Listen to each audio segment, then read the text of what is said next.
I want to talk about my going to hell. It's not what you think, but what I've learned from going to hell during the last 6 weeks. So, first of all, just the confluence of this particular retreat with Medicine Buddha at the same time we're receiving these 3 sets of teachings.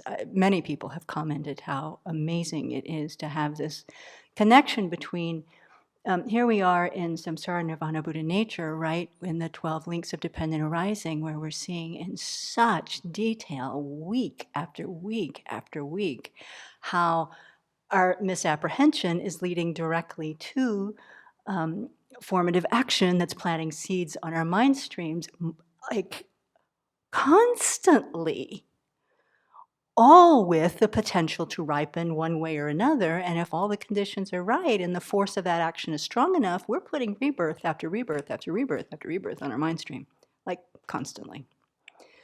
Then we have the teachings of Shantideva, where Venerable Chudran combined with Shantideva have been really like cold water in your face over and over and over about how dangerous anger is, how powerful, how dangerous, how deadly, and also how to work with it. You know, it's not just like the resource is there, but to impress on us how dangerous it is.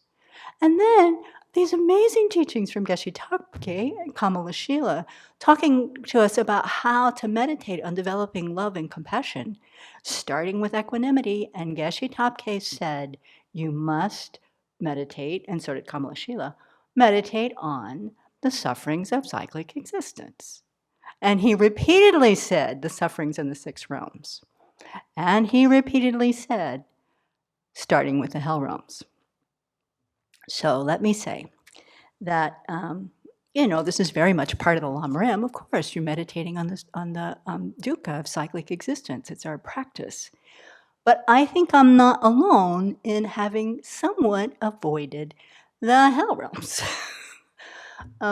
Partly from my own background, I think this is true for many of us. You know, we kind of grew up, I was very small when I was in a hellfire and brimstone preacher, very good at what he did. Put the fear of God in you, and that was his job. And he was really good at it. So it's not like I really was afraid of hell. I just didn't want to think about it very much. So I would, my mind is more inclined to the hungry ghost realm anyway. I can meditate on that. I can meditate on life as an animal.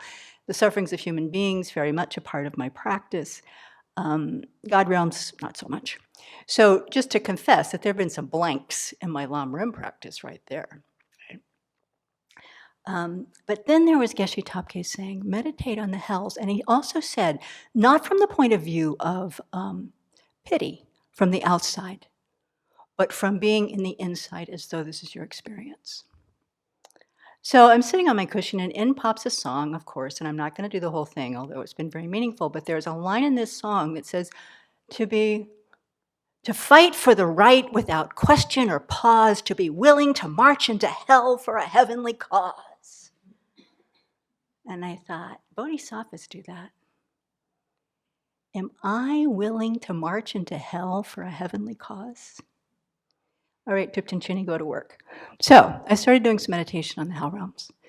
And I also want to say, just for the people online, that when the Buddha talks about the 6 realms or 6 levels of existence, or 6 types of difference in the of existence in the desire realm, it is definitely, it's not hard for me actually to accept that these exist. That's, some people have that issue as well, and that's fine.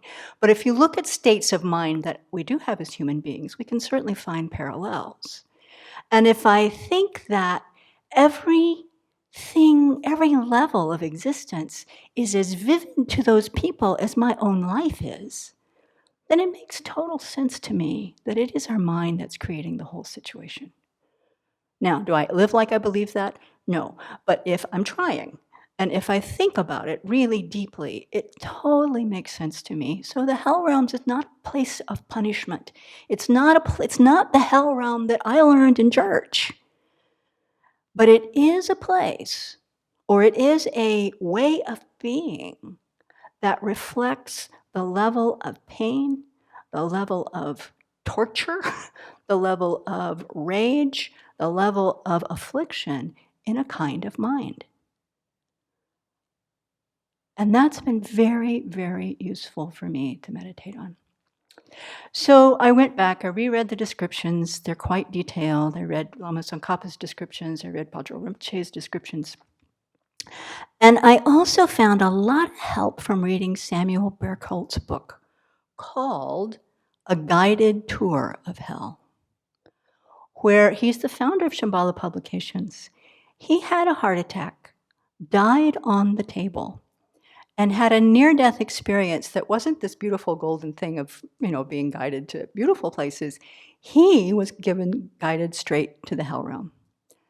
And of course, he said he was quite embarrassed. He's been a Buddhist practitioner for years. He was so embarrassed about it, he didn't want to tell the story. But what he was told, even in this near-death experience, was, this is a temporary visitation for you. You won't have to stay here, but you need to share what you learned. And so he does. Very, very helpful. I really recommend it. We have it in the library.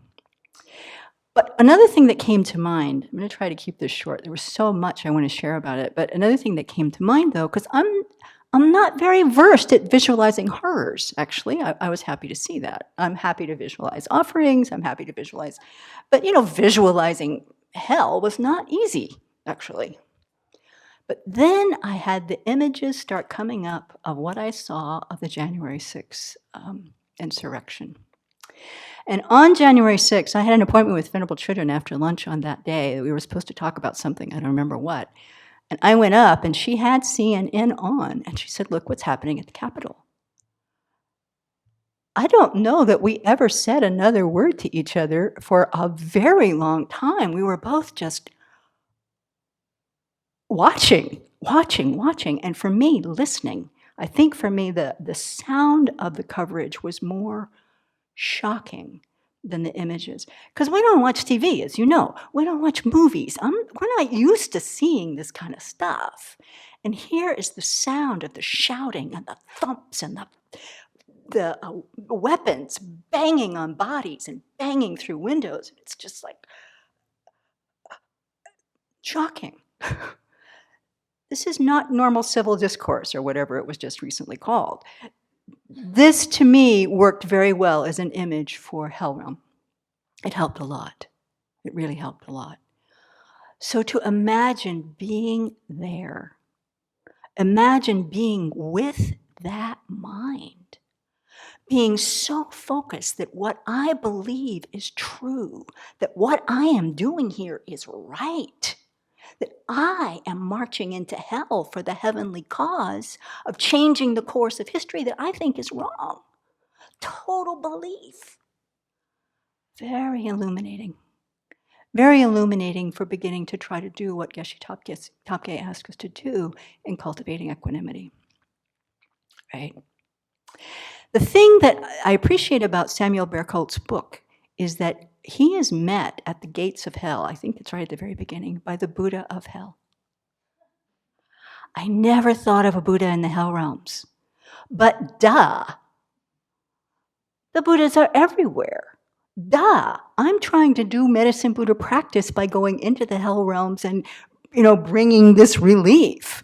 Duh, of course there's a Buddha in the hell realms. I looked up the vows made by the other 6 Buddhas, not just medicine Buddha, the blue medicine Buddha himself. All about going into the great hells, all about going for people who have done wrongdoing and are going into the hells. Every single one of them is going into the hells. And you know what? It's not just for hell beings, it's for us. It's for us. So as I'm doing these kind of meditations, I'm thinking, okay, we experience the results similar to the cause. What would be the cause of a rebirth in hell? So immediately, first of all, I go to, okay, so you plan to the biggest bomb in the world's ever seen and try to wipe out hundreds of thousands of people to end the war, to end all wars. And that would, that would be a good cause for going to the hell realms. Or you plan to exterminate an entire race of people within a very short period of time. including also the Romans and the homosexuals while we're at it, you know, that would be a cause for being born in the hell realms. Or you go bomb anything. And then I thought, what about bombing fleas, honey? What about setting off that flea bomb and walking out of my house and coming back and sweeping them up, and the cat's better when I get back? How different is that? There's not so much rage, but it's still ignoring the fact that a living being is dying as a result of my discomfort and my wish to help my own little precious cat, nobody else. Oh, well, that got me going. Really, right? What about salting slugs? What about watching those little bodies curl up and being satisfied that they're not going to chew on my broccoli anymore? What about exterminating ants? Well, yeah. But like, what about, what about going out and digging clams? What about going out and pulling those little limpets off the rocks and then putting them under the broiler so you can watch them and have your little fresh seafood dinner right there on the beach? So cool. Why? Because this mind is not aware that there is a living being and does not care. Why would you not be reborn in hell? Why would you not? Why would I not? So it's been sobering. It's been a huge motivator for purification. Again, crank it up some more. But also to look at how much just an enraged mind. I'm thinking, okay, you're not trying to take down the Capitol, but have I been enraged in this very Pure Land? Yes. Enraged with the Sangha, with my own guru. These are things that are really worth huge purification, because the result similar to the cause is a frightening rebirth possibility. It's important, actually, for me. I'm just telling you my experience, but it is important for me to really reflect on the possibilities that this could come about, because we know at the moment of death, no matter how much we rehearse it, we can't pick how it's going to happen. We don't know. And one of my favorite, if I imagine my death meditations, one of my go-tos that I can kind of visualize pretty easily is watching that car come across the center lane on the freeway coming in my direction. Can I not be furious for that jerk for coming across the freeway? Can I not? I don't know. And I want to know. I want to know that I have a mind strong enough that can take anything that arises with a wish to, as Venerable Damchu led us this morning, with a wish to say yes to whatever comes. With a wish to say yes to whatever comes. And then just a few conclusions, because I'm going on and on about this, but there was so much. But one of the things that I realized about being with those folks right there in front of the Capitol, I'm there, right? I'm there. Sometimes I'm there with the Buddha, sometimes I'm there as one of them, trying to be that. I realize if I met one of those guys in town, I haven't gotten to the women yet, if I met one of those guys in town, I'd smile, I'd open the post office door. It would just be normal. What's the difference? At the moment they're enraged. What's the difference with the hell being? At the moment they're enraged. What's the difference when I get irritated here? The moment I'm enraged, or you're enraged, or I'm enraged that you're enraged. It's not the person, it's the affliction. That really is our enemy. And if I know that again and again and again, then loving each of you becomes really quite easy. Really easy. And learning to love even those people who are doing something that I think is insane gets easier. I'm working on it. I'm really working on it. Maybe that's the most important thing to say at the moment. But I just want to say it's been a very rich journey. I'm not done. I keep thinking, okay, I'm going to move on to another realm, but medicine Buddhas and all of us, it takes all of us. I need all of us there in order to be there. but it has strengthened my wish to have a mind strong enough really to be able to march into hell. I don't know how long that takes. Because it's not just, oh, that's the other important thing about my life at the Abbey. It's not just that I learn to love you in spite of the fault. I learn to love the fault. Not because the fault is lovable, but because that's part of the package.